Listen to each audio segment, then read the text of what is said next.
여러분 농촌에 사신 분들은 영가시라는 혹시 동물을 아십니까? 기생충을 아십니까? 생긴 게 철사 같다 해가지고 철사벌레라고도 하죠.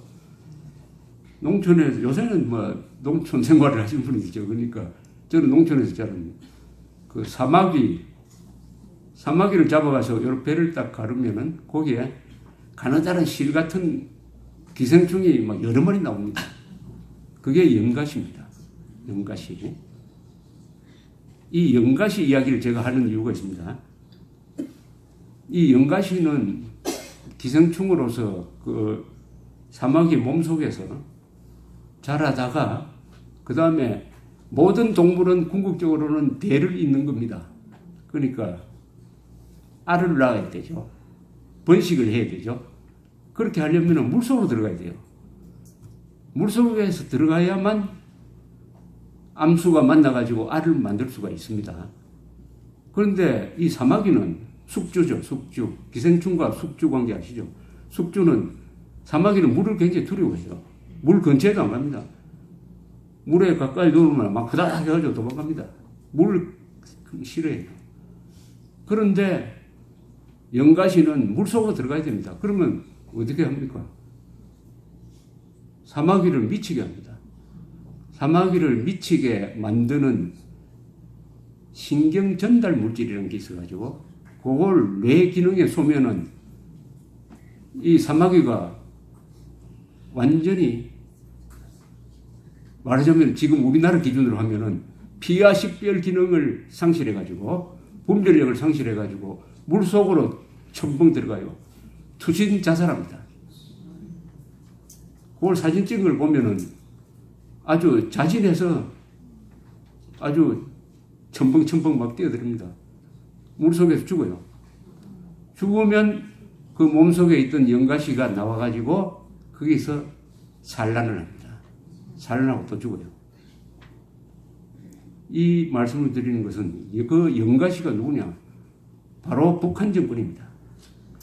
그리고 남한의 종북 세력이에요. 이 사람들이 대한민국을 숙주로 삼아서 여기서 살다가 대한민국을 미치게 만듭니다. 어떻게 미치게 만드느냐? 신경전달 물질에 해당하는 게 뭐겠느냐? 대한민국을 미치게 만드는 단어가 한 3가지가 있어요. 하나는 민족, 민주. 이게 독인데 그걸 잘 포장해가지고 대한민국 뇌수에 집어넣어버리면은 미친다. 어떤 식으로 미치느냐? 김정은을 좋아하는 사람이 70%, 80%가 된다. 이거 미친 겁니다. 한미동맹을 해체해야 되겠다고.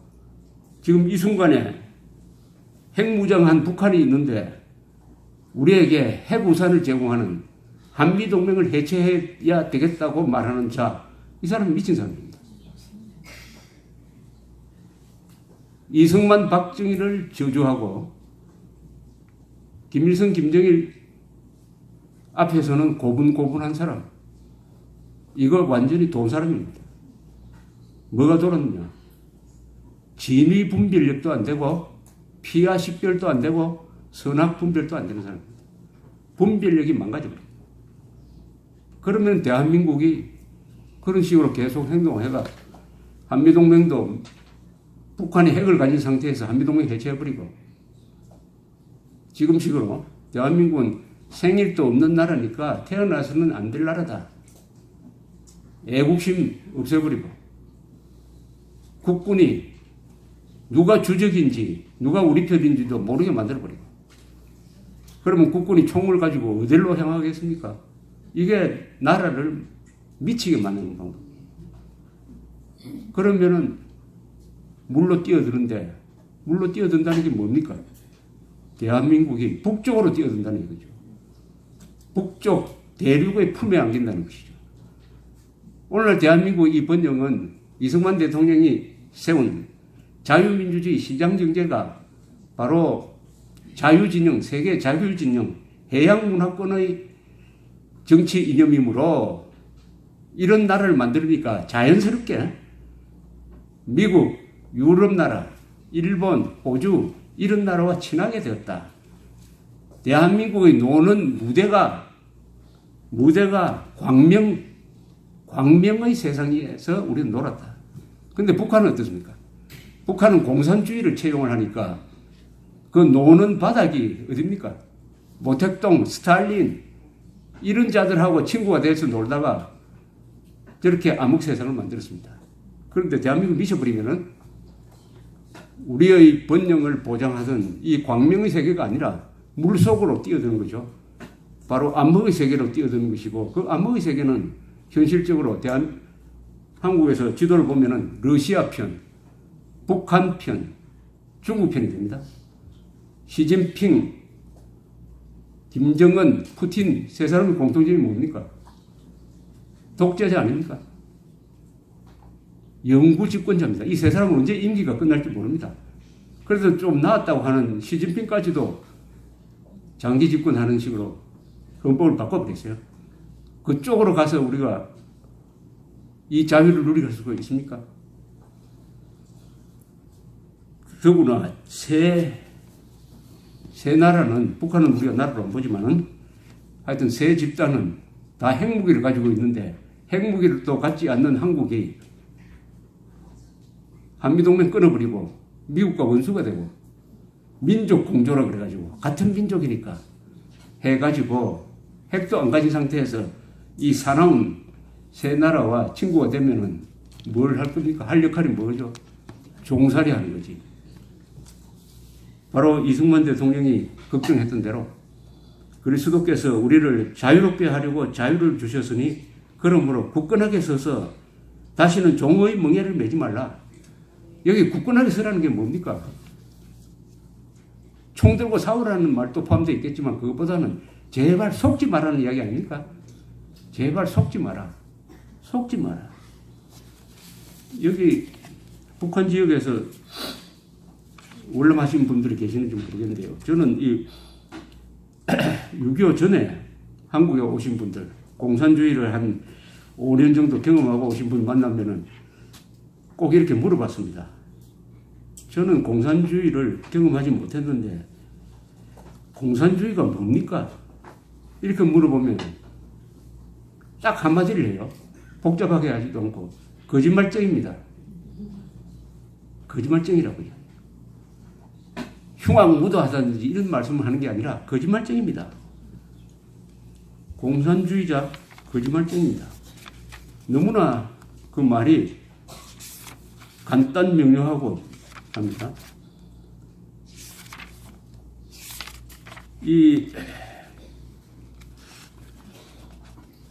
제가 2002년 무렵에 2002년 무렵에 우리나라 유명한 목사님 한 70분을 상대로 여론조사를 한번 해보라고 그랬어요. 김정일을 성경의 사탄의 세력으로 볼 수 있느냐? 신학적으로. 물었더니 한 70%가 사탄의 제자로 봐야 한다. 신학적으로도 충분히 그렇게 이야기할 수 있다. 이렇게 답을 하더라고요. 사탄. 그래서 제가 성경에 나와 있는 사탄에 대한 이 언급을 정리를 해보니까 이래요. 성경에 사탄에 대한 여러 가지 이게 뭐 루시프란 이야기도 나오고 뭐 많이 666도 뭐 요한계시록에 나오는 666 뭐 이런데 이걸 쪼가보면 사탄은 어떤 존재냐 이렇습니다. 사탄은 지혜와 솜씨와 능력과 지도력에 있어서 하나님 다음 가는 존재이다. 인간은 하나님의 도움 없이는 사탄을 적대할 수 없다. 사탄은 흑암의 권세이다. 사탄은 본래 하나님을 보좌하던 천사장 루시퍼였다. 그런 교만한 마음으로서 하나님에게 대적하려다가 지상으로 쫓겨났다. 사탄은 거짓말의 아비요 살인자이다. 사탄은 거짓말의 아비요 살인자이다. 이건 누굽니까 지금? 그는 고소자이고 비방자이며 강도이다. 사탄은 강교한 자이며 미혹하는 자이고 비서의 천사로 가장하며 가짜 사도들을 거느리고 사람들의 마음을 어둡게 하는 이 세상의 신이다. 이 세상의 신이다. 한반도에 이 세상의 신이 있죠. 사탄은 인격을 가진 악한 영이다. 사탄은 인간적이요 음악이나 예술적 재능이 뛰어나다. 사탄은 거짓과 불순종의 영이다. 사탄과 귀신은 이 세상을 지배한다. 사탄은 성도를 시험한다. 이렇게 되어 있습니다.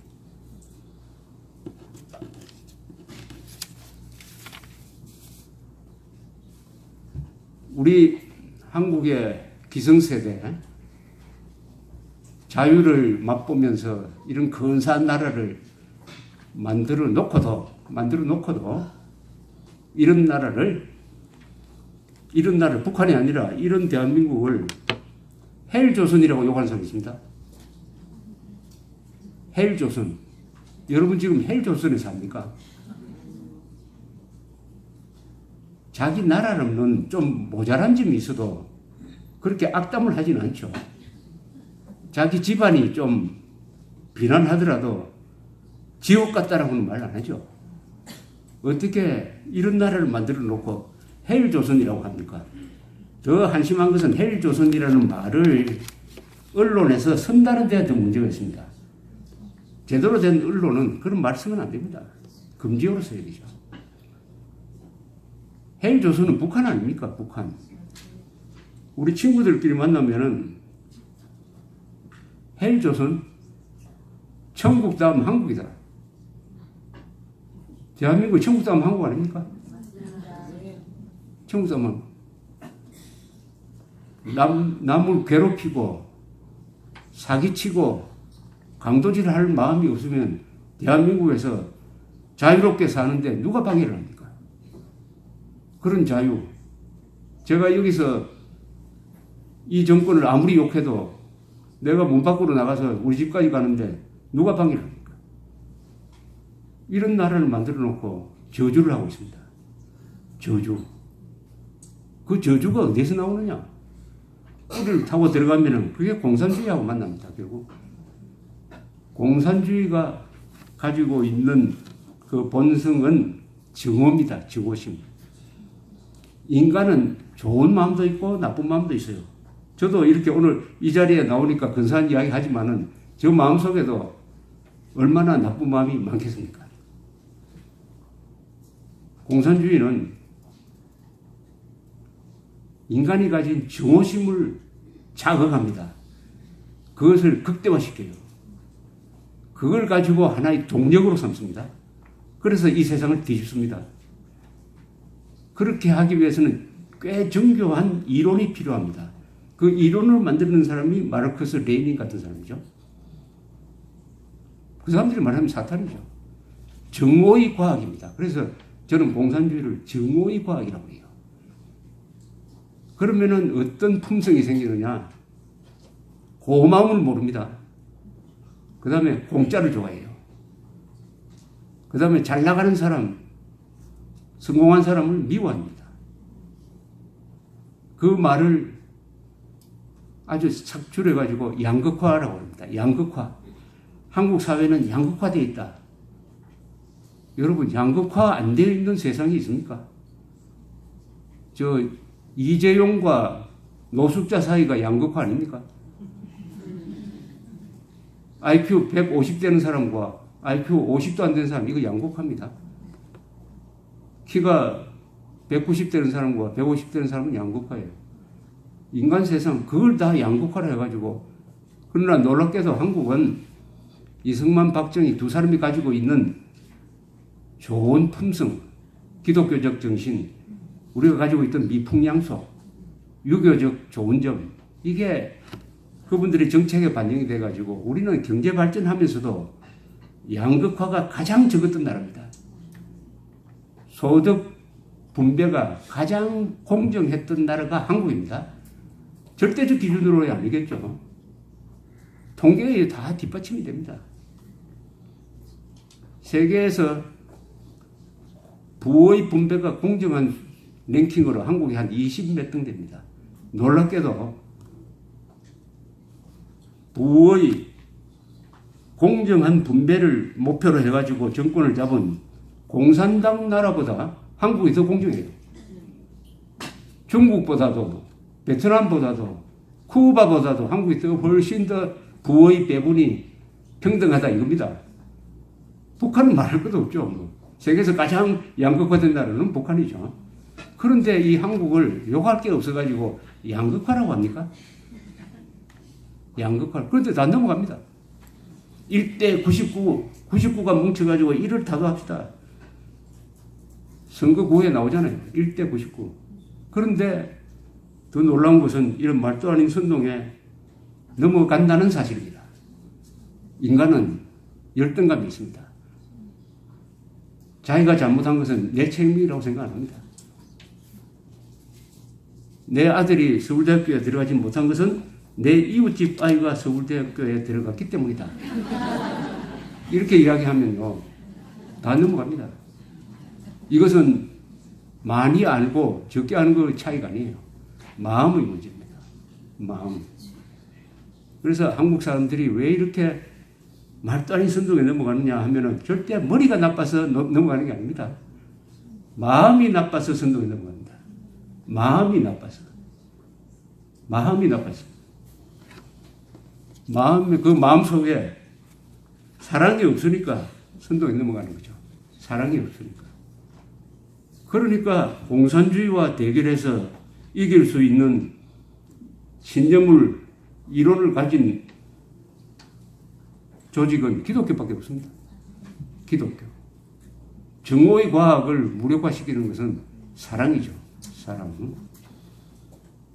이 고린도전서 13장은 사람이 이거 뭐 하나님이 사도 바울을 통해서 썼겠지만 어쨌든 사람이 쓴 글로는 가장 아름다운 문장이 아닌가 하는 생각을 저는 여러 번 합니다.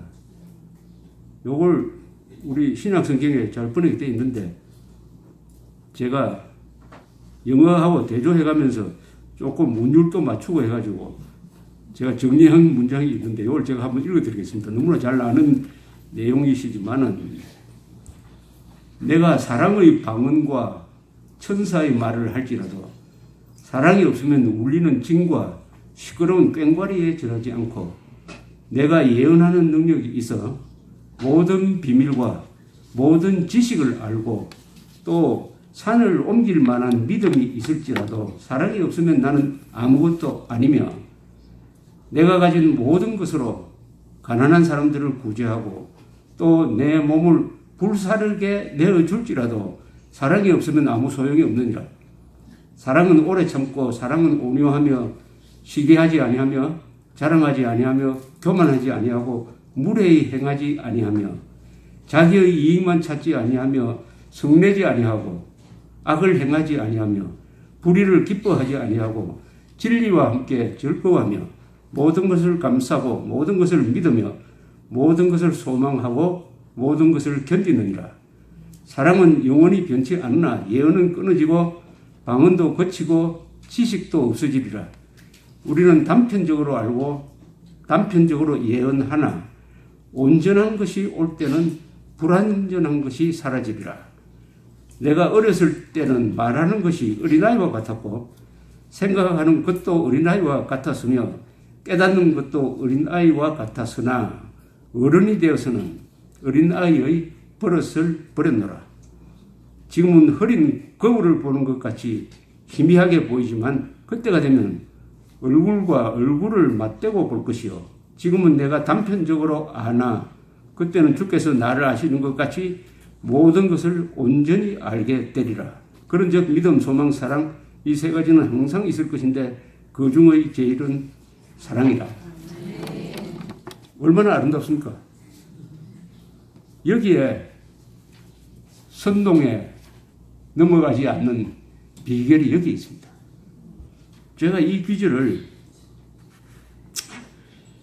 어떤 때 밑줄 치고 읽었느냐 하면 1991년 무렵에 강경대 사건이라는 게 있어가지고 학생들이 막 좌파 운동권이 아주 폭력 시위를 하고 있을 때 그때 분신 자살하는 사람들이 잇따랐어요. 분신 자살. 어떤 이념을 위해서 자기 몸을 불태운다는 게 이게 불태워 죽는 게 가장 고통스러운 겁니다. 자기 몸을 불태우는 것. 이 이상 끔찍하기도 하지만은 용감한 게 없잖아요. 그죠? 근데 바로 여기에는 뭐라고 써놨습니까? 내가 가진 모든 것으로 가난한 사람들을 구제하고 또 내 몸을 불사르게 내어줄지라도 사랑이 없으면 아무 소용이 없느니라. 그 몸을 불사르는 그 동기가 사랑이 아니고 증오심이다. 내가 몸을 불살러 가지고 이 지배층, 자본가들, 이승만, 박정희 세력을 타도하겠다는 마음으로 분신 자살하면은 그 아무 의미 없다. 그런 건 소용없다. 아주 무서운 이야기입니다. 이걸 읽으면서 다시 한번 이 구절을 생각을 했습니다. 여기서 나오는 게 바로 성경의 네 단어죠. 순서대로 이야기하면은 1층, 2층, 3층, 4층 이렇게 되는데 제일 아래층에 있는 게 사랑입니다. 사랑하는 마음이 있어야 진실을 볼 수 있는 거죠. 진실.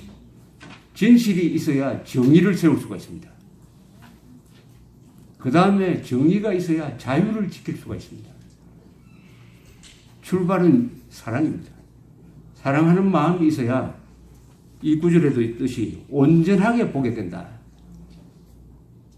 이 사실과 진실은 조금 다릅니다. 사실은 단편적인 것이에요. 그러나 진실은 그 사실을 다 모아가지고 어떤 사물을 입체적으로 보는 겁니다. 종합적으로 보는 겁니다. 이것을 고린도전서에서는 온전하다는 말을 썼어요. 온전하다. 우리가 인간을 평가할 때 여러분들도 가끔 어떤 그 사람이 한 면만 보고 평가하는 게 얼마나 위험합니까? 좋은 점, 나쁜 점, 앞뒤 이런 걸 다 종합해서 판단을 해야 되는데 어떤 요것만 보고 미워하기도 하고 숭배하기도 한다. 온전하게 보려면은 사랑하는 마음이 있어야 된다. 그 다음에 그런 진실이 드러나면은 그 다음에 정의를 세울 수가 있어요. 정의는 보통 법이라고도 합니다. 영어에는 정의와 법이 같습니다. justice. 법이 있어야 자유를 지킬 수가 있습니다. 그래서 출발점이 사랑으로부터 출발한다. 그러면 온전하게 볼 수 있다. 그럼 바탕에서 법을 집행해야 공정하게 된다. 그러면 자유가 지켜진다. 이게 바로 이승만 대통령이 걱정했던 다시는 종의 멍에를 매지 않으려면 어떻게 하면 되느냐. 우리가 진실을 보는 눈을 가져야 되겠다. 이렇게 이야기합니다. 자, 아까